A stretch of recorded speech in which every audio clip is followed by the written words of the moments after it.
o Jânio renunciou. A coisa vai ferver. Vamos até combater. Psicologicamente preparados para um conflito. E a capacidade de mobilização do povo. Eu me senti naquela ocasião no poder. Nós não tínhamos consciência, na verdade, da oportunidade que a história nos deu de bandeja. Unidos pela liberdade, marchemos todos juntos com a bandeira, que pregam a lealdade, protesta contra o tirano, e muda a traição. 1961 será sempre lembrado como o ano em que o astronauta russo Yuri Gagarin deu voltas em torno da Terra. O mundo era regido pela Guerra Fria e pela corrida espacial. Gagarin se tornou o primeiro a constatar que a Terra é azul. Nos Estados Unidos, 1961 foi o ano da posse de John Kennedy. Para atenuar a dianteira dos soviéticos na corrida espacial, Kennedy anunciou que os americanos enviariam astronautas à Lua. Saído dos bares de Nova York, um jovem de 20 anos estava lançando o disco Guards Fault City. Bob Dylan começava a ser um mito. Depois de Kennedy romper relações com Fidel Castro, rebeldes americanos tentaram invadir Cuba, mas foram rechaçados na Baía dos Porcos. No aeroporto de Paris, em junho, aos gritos de "por favor, me protejam", o bailarino Rudolf Nureyev, de 23 anos, abandonou o elenco do Ballet Kirov e pediu asilo político ao Ocidente. Com o filme Acossado, o diretor francês Jean-Luc Godard consagrou a Nouvelle Vague. Allez vous faire foutre. Foi neste mesmo ano que a Guerra Fria chegou ao extremo. Em agosto de 1961, foi iniciada a construção do Muro de Berlim. E foi no dia 25 deste mês que o vice-presidente do Brasil, João Goulart, em visita à República Popular da China, recebeu uma notícia que iria mudar drasticamente os destinos de seu país.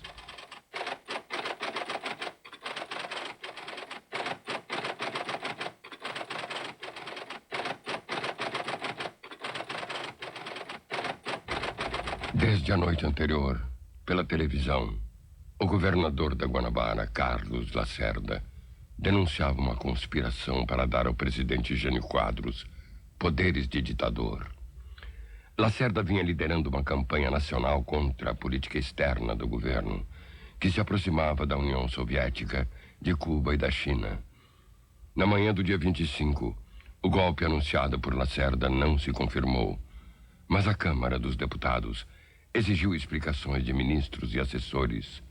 Durante a manhã, Jânio Quadros redigiu um último bilhete e a carta da renúncia. O bilhete de Jânio.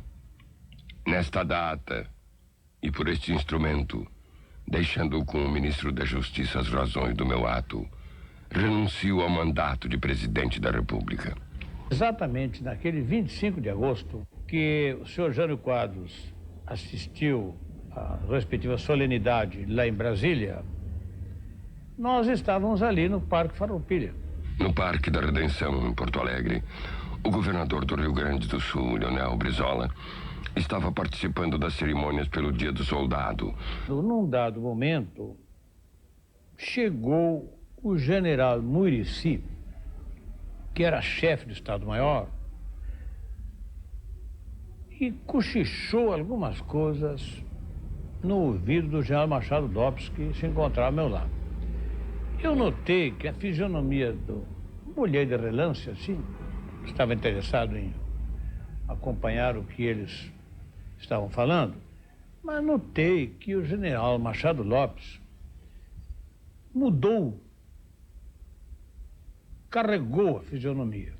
Também no palanque oficial, o comandante do Terceiro Exército, general José Machado Lopes, abreviou a cerimônia e foi para o QG na Rua da Praia. Brizola foi para a matriz da Caixa Econômica Estadual, na mesma Rua da Praia com o Dr. Flores. Então, o primeiro telefonema que eu recebi foi do Contursi. Ele me disse: governador, está correndo um boato aqui que o Jânio renunciou. E ia atravessando a Praça da Alfândega e encontrei um dirigente comunista, o Silveira, que era presidente do Instituto Brasil URSS. E o Silveira, para surpresa minha, me disse: olha, mano, tu tá indo para onde? Estou indo para o jornal. Então vai mais rápido porque o Jânio renunciou. E estão distribuindo pelo mundo inteiro que o Jânio Quadros renunciou. Quando eu cheguei na redação da última hora, estava um burburinho já, porque já tinham recebido o comunicado da renúncia do Jânio. Isso devia ser umas 3:30 da tarde. Amigo ouvinte, aqui fala o repórter Esso, testemunho ocular da história. E atenção, informa o repórter Esso em edição extraordinária. Brasília, urgente. O presidente Jânio Quadros acaba de renunciar ao cargo de primeiro mandatário da nação. Essa informação acaba de ser divulgada pelo jornalista Carlos Castelo Branco, secretário de imprensa da presidência. Aí eu fui lá, peguei minha câmera e tal, e uns rolos de filme, e fiquei com o Lauro lá pela praça para ver o que ia acontecer. Nisso chega o Jaime Koinek, o JK. Não, eu frequentava diariamente o Palácio, então eu fui lá, a Secretaria de Comunicação era no subsolo, como é até hoje. Lauro, vindo da redação do Diário de Notícias, a coisa vai ferver. E lá estava o Hamilton Chaves, que era meu amigo pessoal, e aí já estava um clima, vamos dizer assim, de resistência. Emitimos uma nota em defesa da Constituição, da legalidade democrática, que o governo do Rio Grande do Sul estava firmemente ao lado das instituições. A primeira coisa que o Brizola fez foi se reunir do grupo de assessores dele. A segunda coisa foi a Brigada Militar. Ele queria saber até que ponto ele contaria com a Brigada. Tinha certeza que contava, mas tinha que ter certeza certa, e não uma certeza provável. Às 15 horas, o ministro da Justiça, Oscar Pedroso Dorta, apresentou ao Congresso em Brasília o pedido de renúncia de Jânio. Ranieri Mazzilli, presidente do Congresso, foi imediatamente empossado como presidente da República. O Brasil vivia um estado de sítio não declarado. Ainda nesta tarde, em Cumbica, Jânio redigiu uma carta ao povo brasileiro denunciando forças ocultas que exigiram a sua renúncia. Ficamos perplexos. Digo bem, telefonei para o general Machado Lopes. General, e o que o senhor pensa? Aí diz o Machado Lopes: sou soldado e obedeço ordens. Então, o primeiro pronunciamento do Machado Lopes era a favor dos ministros militares. Porque as minhas relações com eles eram muito boas, institucionais. Nem muita aproximação, nem muito distanciamento. E o Brizola estava fazendo um trabalho junto, inclusive, a comandos militares. Ele telefonou para os comandantes de exército, ele telefonou para os comandantes de unidades de todo o Rio Grande do Sul. Eu apenas disse a ele que vou tratar de mobilizar aqui todas as minhas possibilidades, os meios ao meu alcance para a manutenção da ordem. Vou me preparar, vou colocar a Brigada Militar de sobreaviso, toda a Polícia Civil, Corpo de Bombeiros, vamos tratar. O senhor sabe que Porto Alegre tem sido teatro de muitos acontecimentos históricos. Às 17 horas, saindo da frente da Prefeitura de Porto Alegre, um grupo de manifestantes foi em passeata até a Praça da Matriz. Saí dali e me desloquei do palácio. E já tinha uma pequena multidão na frente do palácio. Gente muito exaltada. Isso é o golpe, governador! Isso é o golpe, governador! Eu cheguei na janela ali embaixo e já estava nessa base de gente gritando. Temos que defender a legalidade. Havia uma reação pública chocada com aquilo que aconteceu. O golpe, o Jânio foi derrubado. Essa primeira manifestação popular cresceu. E da sacada do Palácio Piratini, Brizola anunciou para cerca de 5.000 pessoas que estava desencadeada a campanha da legalidade.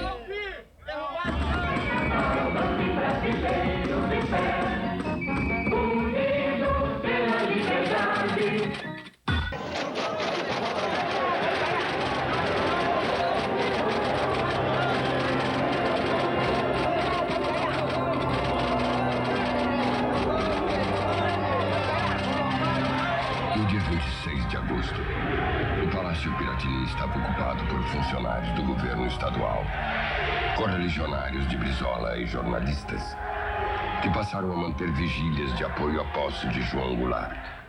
Aquela noite foi uma noite terrível, porque estávamos verificando que as coisas estavam se complicando muito. O Terceiro Exército, misterioso, já tinham se dado uma porção de quase incidentes entre a Brigada e alguns contingentes do Exército, porque nós começamos a guarnecer tudo. Então houve assim aquela preocupação do Brizola ter apoio e demonstrar que tinha apoio militar. Isso era importante. Tinham que saber que não era qualquer grupo que vinha aqui ocupar o palácio, que tinha que vencer a brigada. Com a diferença de 12 horas adiante do horário brasileiro em Singapura, Jango, hospedado no Hotel Raffles, ficou sabendo da renúncia de Jânio entre a noite de 25 e a madrugada de 26, horário de Singapura. A partir desse momento, nós tratamos de ver se encontrávamos uma comunicação com o vice-presidente, João Goulart. Não havia possibilidade. Ele estava na China, não havia como. Mas tratamos de buscar comunicações no Rio de Janeiro, Brasília, pelo país afora. Ele começou a contatar com os generais e ia falar. E eu cheguei a pegar algumas... entrava no gabinete dele, assim, meio discreto, e cheguei a ouvir alguns diálogos dele com os generais. Eu consegui uma ligação com o general Costa e Silva, que estava no Recife. General, a sua posição vai ser uma posição que vai marcar a história do Rio Grande do Sul. Ele ouviu isto e voltou. Disse: governador, eu já lhe disse que o senhor não telefone mais para cá.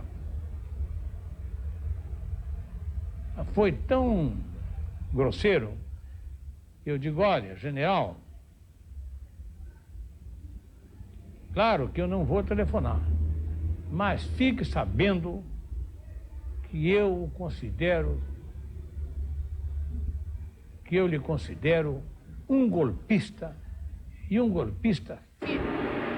Instalado no Mata Borrão, na esquina da Borges de Medeiros com Andrade Neves, começou a funcionar o Comitê Popular Pró-Legalidade. Mas o que mais significativo observei foi a capacidade de mobilização do povo em si. O povo tinha o Brizola comandando, né? Mas o povo ia se organizando. Começamos a nos preparar militarmente. A gente fazia a Ordem Unida, que era um desastre. Nós, como militares, éramos um terror. E também tentávamos mobilizar a população. Então, eu entrava nos bondes, fazia comícios relâmpagos, e nós nos reuníamos todos os dias na frente do palácio, né? No Rio, o general Henrique Teixeira Lott lançou um manifesto de apoio à posse de Jango. Os jornais brasileiros estavam censurados e o documento só foi divulgado no Rio Grande do Sul. E prenderam o Lott. E aí o Brizola pegou a mensagem dele e começou a pedir para as rádios transmitirem. Cada rádio que transmitia, o exército fechava. Na madrugada do dia 27, por ordem do Ministério da Guerra, foram lacrados os transmissores das rádios Gaúcha e Farroupilha. Era a represália por terem divulgado o manifesto do general Lott de apoio à legalidade. Eu vinha ligando o rádio, ouvindo a Guaíba, só música, não tinha problema nenhum. Aí coringuei a Farroupilha e a Gaúcha fora do ar.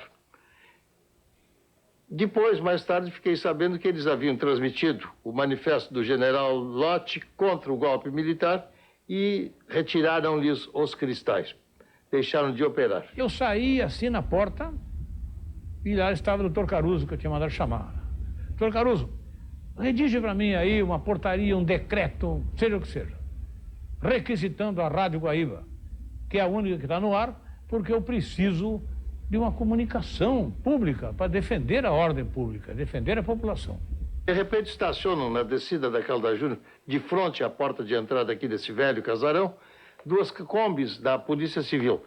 Delas desceram policiais de choque, os chamados cardeais, portando submetralhadoras e trazendo caixas de munição.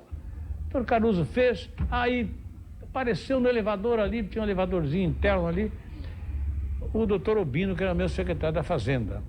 Me entregou um ofício requisitando a Rádio Guaíba. Eu não posso lhe entregar, doutor Obino, sem a autorização do proprietário, do doutor Breno Caldas. Brizola requisitou às 11h38 a Rádio Guaíba para formar a cadeia da legalidade. Foi instalado um amplificador com um microfone, este microfone está aqui na minha mão, um microfone Turner, o microfone que a gente usava para transmissão externa na época, né? Então, através deste microfone aqui, neste canto, que o governador Brizola conclamou o Rio Grande do Sul para o último levante dos gaúchos. 14h23 foi ao ar o primeiro pronunciamento de Brizola na rede de emissoras. E fui lá para baixo, no microfone. Então, o engenheiro Mero Silva me diz, governador, enquanto estiver aquela luzinha vermelha, como essa que está ali na câmera, tiver essa luzinha vermelha, nós estamos no ar. Então eu entrei e vou te dizer uma coisa, botei o coração para fora. As mensagens da rede eram emitidas diretamente dos porões do Palácio Piratini e transmitidas pela Rádio Guaíba para várias partes do país. Estarão dando ordem para o povo do Rio Grande. Na sala de transmissão, na cabine de locução da cadeia da legalidade, era o mais confuso possível. Tinha papel esparramado por tudo que era canto. E havia, então, os horários de maior sintonia, que era o horário do meio-dia, então se reservavam para as vozes mais privilegiadas, mais conhecidas do rádio. Era quando o Brizola também interrompia as transmissões para fazer as suas proclamações. Mas aquilo era um negócio tão engraçado que não dá para reproduzir aquilo. Se a bagunça fosse organizada, não seria tão organizada como era aquela. E funcionou. A campanha da legalidade havia se espalhado por todos os cantos do Rio Grande do Sul, onde foram instalados comitês pró-legalidade, com a adesão de milhares de voluntários. Lembro um dia que caiu uma chuvarada e nós estávamos ali ensopados e do meu lado tinha um colega da Faculdade de Medicina com o guarda-chuva fechado. E eu disse, escuta, por que tu não abre o guarda-chuva? O cara disse, contra balas não adianta guarda-chuva. Eu disse, bom, mas contra a chuva adianta. Mas ele não estava pensando em chuva, ele estava pensando em balas. Quer dizer, nós realmente estávamos psicologicamente preparados para um conflito, né? O teatro de equipe era um destes inúmeros locais em Porto Alegre. Não era exatamente uma peça. O teatro de equipe era um endereço. Era um ponto de convergência da cultura, da boemia, da vida de Porto Alegre. Há um ano, apresentando a peça O Despacho, o teatro parou suas atividades normais para se integrar na campanha.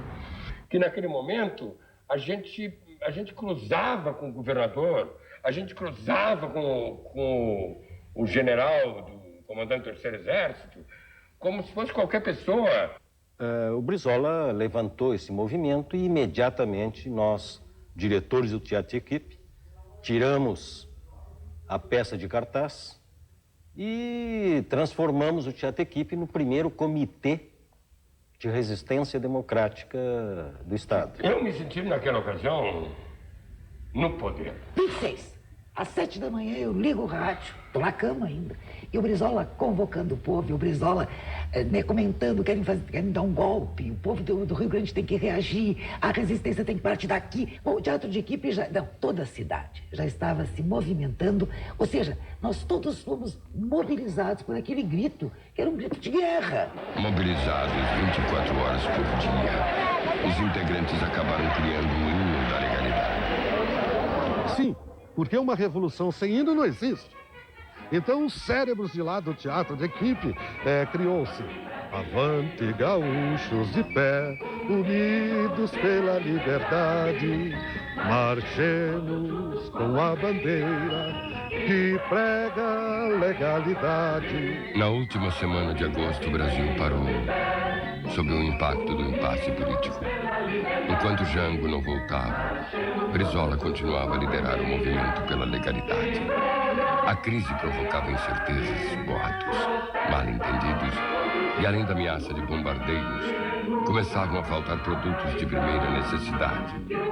No programa do próximo sábado, você vai acompanhar os desdobramentos da campanha que garantiu a posse do gaúcho João Goulart na presidência da República, 14 dias depois da renúncia de Jânio Quadros. Marchemos todos juntos com